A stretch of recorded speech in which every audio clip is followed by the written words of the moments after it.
Hello, I'm Toycat, and I've been playing Minecraft for over 13 years in this world, and yet I never use texture packs. This is despite me liking a good few of them, and so what's the deal? I want to give it to you raw today, because I know some people will immediately say, well Toycat, clearly if you play in Minecraft for this long, then you like things the way they used to be, that's why you do certain things in the old way, and it's true, there are some very big things I still do in an old-fashioned way, but the point of my Update Adventures Let's Play is to get new features, even controversial ones like a lunge spear, and I actually enjoy using these. They often are better than old features. There are some things I'll still do despite the fact that they're old, but I think that old features should be fun and old rather than fun because they're old, which is what I think minecarts are. And so today, let's talk about the 3 big reasons I don't use texture packs, starting with the huge one that has come up recently with the Mounts of Mayhem. Every time a brand new update comes out for Minecraft, a texture pack has to be updated too. This technical reason is a huge limitation when you really start to think about it, because it means that if you want to enjoy a texture pack, which is a very reasonable one in my opinion,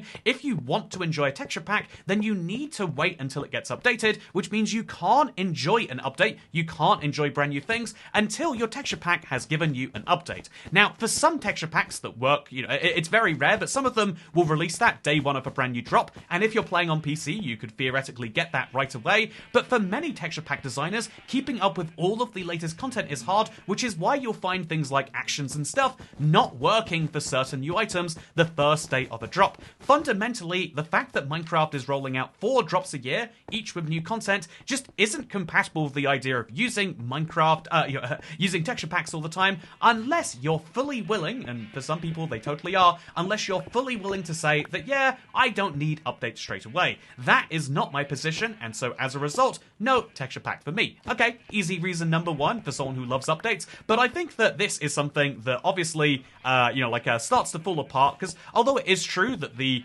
copper drop stuff only just got updated after Mounts of Mayhem, this isn't a big enough reason by itself, because you could just accept certain features, like if a llama comes to the game and it's the only untextured mob, you could just use a vanilla style tap pack and you wouldn't notice the untextured mob. Okay, that's true. So what is my second reason? It's the fact that I play Minecraft in a long-term world, and you can build a Minecraft world around a texture pack, but you have to specifically do it around the texture pack that you're using. This is true for the majority of them, at the very least. It's not true for all, I'll concede, but you do have to build your world around a texture pack, and so it's important, for example, if you're going to have a painting, I love this, this is one of my favourite things I've ever seen, it's, I love the idea of having a window to the outside world, but this falls apart, this window to the outside world, as it definitely is, it falls apart if the paintings change in the resource packs, and the same is true for all sorts of other little textures and details you might have. Banners and, maps will stay the same, sure, so you'd have to use those extensively, but if you want to use anything that's based around the actual texture of a block, even the way you can see through certain bits of doors, or based on paintings, or based on anything like that, including how a build should actually look, then it's really important that you build around the texture pack you want to use, and so if you've been playing Minecraft for long enough using a texture pack, it actually only makes sense to continue doing so. And so that is one of the big reasons that I continue doing so. It's a simple reason, but also quite an important one, I would say.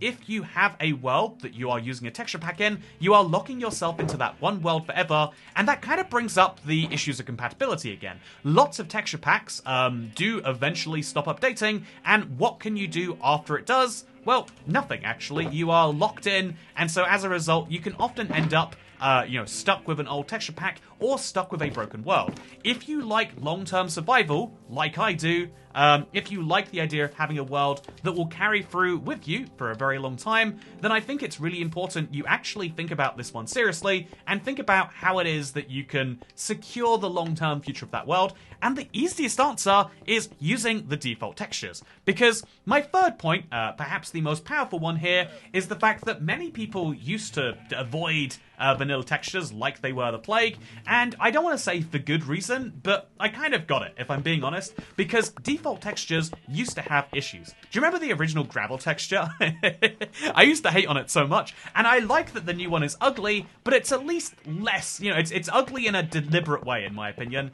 as opposed to, like, what the heck is that sort of a way. This is a crucial difference, and it's one of the reasons why I actually quite like Minecraft's texture pack update. Yeah, I can't. I'm gonna have to fill this hole in the ground, aren't I? What should I use for that? I'll use a single white. Well, actually, I'll use an orange wool block since it fits the rail line so perfectly here. But more seriously, yeah. Oh, actually, if we've got one of these here anyway, why don't we just put some powered rails in? Because you need to have powered rails in a minecart eventually. One of the most serious points I would make is that vanilla textures have improved. If you hate vanilla and you don't play it a bunch, which is the position of some people, even people that I know and respect, if that is your position, then it is worth taking a look at how vanilla looks these days.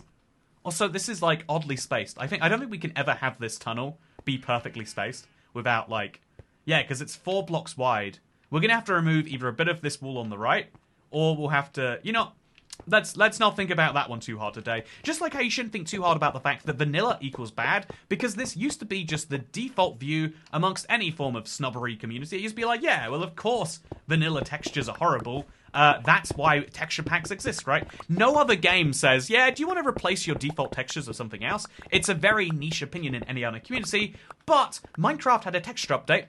But shockingly, again, don't look back at this unless you want to feel old. It was actually many, many years ago now. It's like 2019. But Minecraft had a texture update, and many textures stayed the same, sure, like cows and Bedrock. And, there are some textures that are so classic that they never got an update. But the majority of Minecraft textures had a huge update. And so, actually, default vanilla style is pretty decent these days. If you hate vanilla style textures, have you actually played in it recently? That is the question that I would ask anyone who says to me like, oh, Toycat, you need to put on the BD craft right now, because I would say to them, actually, in many ways you're getting a worse experience, and what are you getting back to actually make it better? And the answer seems to inevitably be, well, not actually that much, but, it's nice to have a texture pack, right? Well, I would say no. I think my third and my grandest point as to why, even if you could make Minecraft texture packs that guaranteed they were going to update forever, but, like a long-term world, that's important, even if they could guarantee it would update the day of a brand new update, which is theoretically possible because we know what's in an update at least 3 weeks before it comes out for 99.9% of features. So even if you gave me the guarantee that yeah, actually, this will be entirely fine forever, I've got one last point, and it's the reason why I think I will always struggle, and it's vanilla feel. You see, I have used add-ons from time to time. You might be familiar with that. And I do think that add-ons do have their place in Minecraft. I totally understand, even as someone who used to be kind of anti-mod, but as someone who has changed their opinion on, mods, and who used to be really all in on the idea that Minecraft worlds were the future because you could play self-contained adventures, I think add-ons have kind of become that now within survival. In a way, we've moved away from making... I think for a lot of people, they've moved away from making raw vanilla, from making entirely magical adventure maps to now playing effectively vanilla Minecraft with some tweaks. And I actually really like that. I think that add-ons have their space, and so I use add-ons from time to time, but I would say for any really long-term world, you have to be so careful about what add-ons you use. This is something that I could make a different point about for another time, but I would say that add-ons are something you should be careful about what you use, and with texture packs, the answer should be basically never, because if you want to, the reason you should avoid using too many add-ons just for the sake of using them is that they do decrease the vanilla feel of Minecraft, and ultimately that is the game that we all actually love, right? Like I mentioned, you would never take any other video game and say, yeah, I don't really like the default, textures in, Black Ops 7. I don't really like the default textures in FIFA 2018 or, Undertale, right? You would never say, yeah, I like that Sans is a skeleton, but I'm going to download a texture pack that changes the game so that they all become horses or, something like that. It's a ridiculous idea. No one would do it. But in Minecraft, we do have an incredibly creative scene, and I really have to give massive props to anyone who does work on texture packs. But I would also say that it's not really playing Minecraft to me. What I have always loved about Minecraft is the same thing that I will talk about and I will bang on about until the end of time. I love Minecraft because it is a game that is kind of comforting. For me, Minecraft is my comfort game. For me, Minecraft is the game that's always there for me, and something about its really rough visuals is actually the thing that I really love. I will always be looking for ways to evolve my Minecraft style, and sometimes it evolves backwards, like by building this underground line that will get me around my world slower than I ever have before. And you might say, like, Toycat, that's absurd. Did you just concede that there's basically no point for this whole thing to exist? So why are you doing it then? What is the point? And it's like, well, in Minecraft, the point is to do things that you enjoy, not just in the short term, because I think it'd be really fun to build myself a giant statue of myself with the new zombie cape that just came out. Or I have lots of ideas on a day-to-day basis that I think might make Minecraft really enjoyable. Sure, that's true. But I would also say that it's really fun. It's really important to make sure that you make Minecraft a game that you want to play in the long run. Oh no, not my rails! I just placed those down. So I'll just place some dirt back there, and then I'll put a torch back. And then we get to do my favorite thing, which is replacing rails we've already placed here. But I think that Minecraft is ultimately all about this kind of comforting experience, this comforting vibe.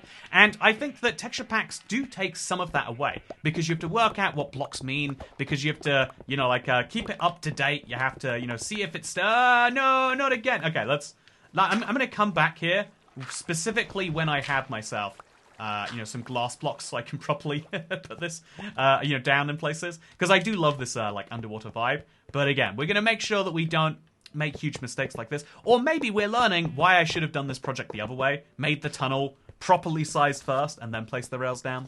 It's different point for a different time. For now, though, I would say that vanilla feeling is a really good thing, and honestly, it's the thing that makes me kind of love Minecraft. It's super reliable, it's the same thing that it's always been. Even though we got a brand new tier of pickaxe, it still mines blocks just the same. The only thing that's different is how long I mine each block for. It's now a tiny fraction of a second shorter, and how often I have to go and repair this pickaxe. I used to repair diamond pickaxes together, now I just use mending because I'm a normie in that way. I've kept up to date with the Minecraft times, but Minecraft being the same game that it's always been is something that's really nice to me, and there is something nice about Raw. In fact, I think that there being something nice about Raw is something that weirdly is the reason that people like to see these style of Let's Plays. I think that Minecraft Let's Plays being overproduced is really exciting and great for some people. The people who love that get something great with the storylines and the writing and the the directing that's going on in there. Upgrading the medium is actually incredible,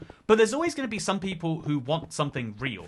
Playing in a Minecraft world is not a 4-hour adventure that's cut down to 15 minutes to make you feel like you can make that much progress that quickly. And so in the same way that people are enjoying, seemingly increasingly seeing videos that are kind of real, that's arguably the success that led to TikTok. As YouTube became very, for produced content, many people started to watch TikToks because it was like, oh, this is like a real person over here. Whether that's true or not is a different point, of course. But people love, things that feel real. And as much as we will spend forever trying to produce things that seem like they're real but are not, reality TV, I am pointing directly at you. Also, fake streaming moments I could point to as well. As much as we will spend forever trying to make things that feel real while not being, I think that Minecraft is a perfect thing. I think that ultimately Minecraft is a great example of a game that is very real and that I think keeps its real feel by being whatever it is that made you fall in love with it.